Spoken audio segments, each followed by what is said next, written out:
ഇന്ന് എണീറ്റപ്പോൾ തന്നെ ആലോചിച്ചതാണ് ഇടിയപ്പം വെക്കണമെന്ന്. അങ്ങനെ ഇടിയപ്പം ഉണ്ടാക്കാനായിട്ട് വെള്ളമൊക്കെ റെഡിയാക്കി മാവൊക്കെ കുഴച്ച് വെച്ചു കേട്ടോ.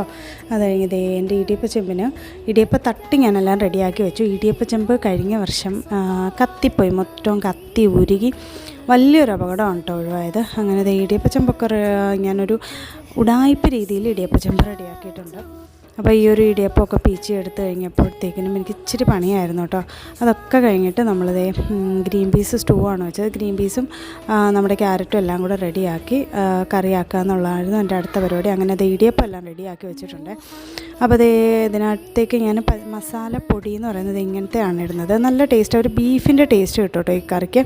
അപ്പോൾ എല്ലാവരും ഒന്ന് ട്രൈ ചെയ്ത് നോക്കിയാൽ മതി, നല്ല ടേസ്റ്റ് ആയിരിക്കും. പിന്നെ കുറച്ച് നാരങ്ങ വെള്ളം, പിന്നെ അതേ മാങ്ങ ഉണ്ടായിരുന്നു. മാങ്ങ ഉള്ളത് പിന്നീടാണ് ഞാൻ ഓർത്തത്. പിന്നെ മാങ്ങ എടുത്ത് പെട്ടെന്ന് ജ്യൂസ് അടിക്കാമെന്ന് വിചാരിച്ചു.